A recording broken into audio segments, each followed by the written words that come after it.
Case study number 39 आती है हमारी, मिस्टर गौतम। फर्स्ट क्वेश्चन कहता है the transaction of purchase of property in Mumbai by Raghav 75 lakh रुपए की। तो उसमें क्या गड़बड़ हुई हमारी, इसने ना एक 75 लाख रुपए की ट्रांजेक्शन करी थी और उसमें से क्या करा, इसने 40 लाख रुपए तो दे दिया अंदर अकाउंट से और 10 लाख रुपए उसने डायरेक्ट उसके दे दिए एडवांस नॉर्मल बैंकिंग चैनल के थ्रू कर दिए। अब बाकी के जो 25 लाख रुपए थे ना, वो उसने ऐसी जगह से दिए हैं जिसका सोर्स अननोन है। तो पार्सली अपनी बेनामी होगी ना ये, तो जितने अमाउंट की गड़बड़ करी है उतने अमाउंट की आपकी बेनामी ट्रांजेक्शन हो जाएगी। 25 लाख रुपए आपके बेनामी में चले जाएंगे। May be benami transaction to the extent of 25 lakh rupees. Answer हमारा हो गया डी।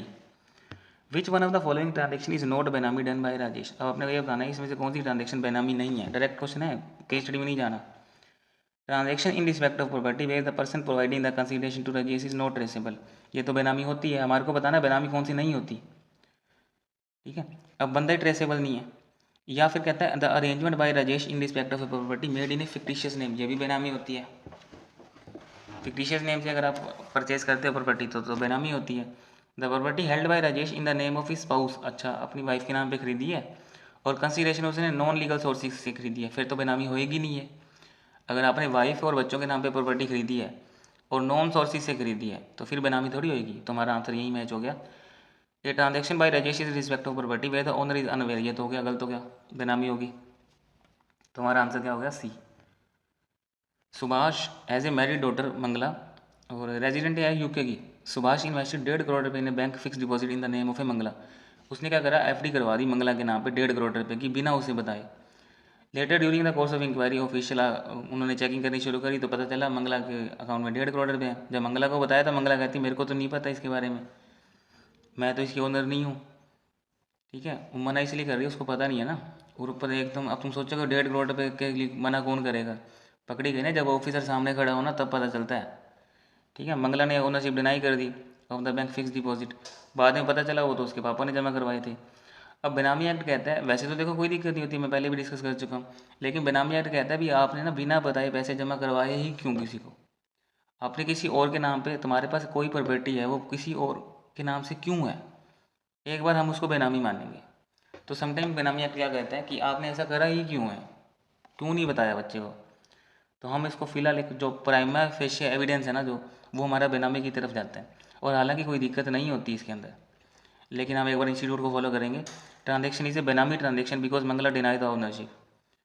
क्योंकि हमारे को ना डेफिनेशन में उसमें एक्सप्लेनेशन में साफ साफ दिया हुआ कि अगर कोई बंदा ओनरशिप को डिनाई कर देता है, अगर कोई पर्सन ओनरशिप को डिनाई कर देता है तो वह साफ साफ बेनामी ट्रांजेक्शन मानी जाती है।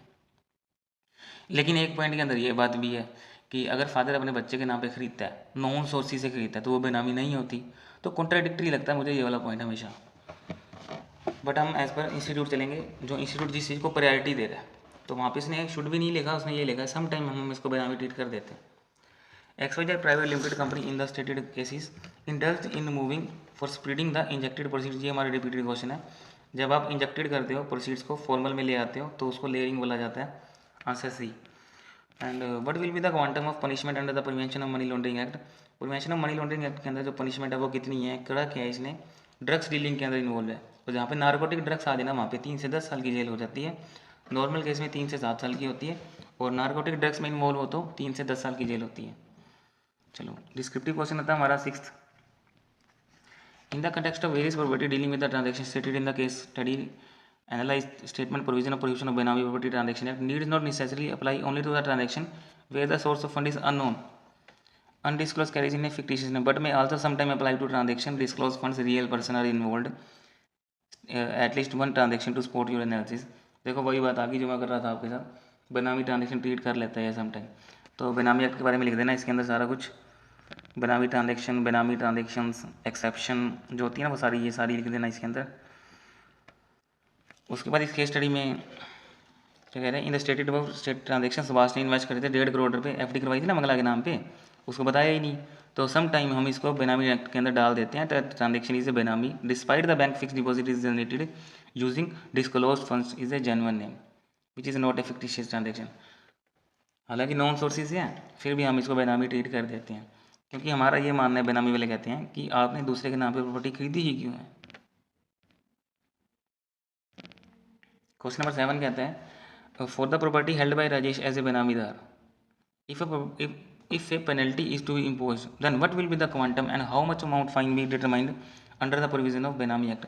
अब बेनामीदार के ऊपर पेनल्टी लगानी है अपने को।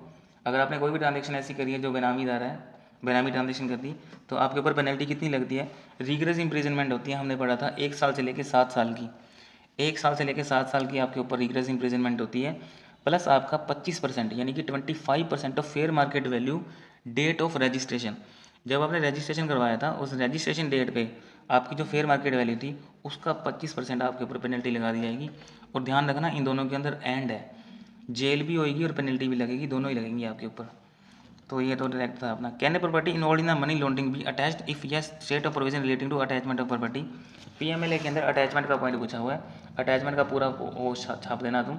सेक्शन 5 होता है अटैचमेंट का, 180 दिन की आपकी अटैचमेंट होती है। अगर आप अटैचमेंट कब कर सकते हो? इसके अंदर डायरेक्टर होता है, डायरेक्टर और other officer not below the rank of deputy director. आपका जो रैंक है ना वो डिप्टी डायरेक्टर से बिलो नहीं होना चाहिए। तो आपके पास रीज़न टू बिलीव है, 180 दिन की आप प्रोविजनल अटैचमेंट कर सकते हो। और बस ये सारा आप सेक्शन 5 लिखना, को डायरेक्ट क्वेश्चन था। मैं आपको दोनों आंसर मैच करवा देता हूँ, 7 और 8 एक बार दिखा देता हूँ। क्वेश्चन नंबर हमारा 7 था, गिल्टी।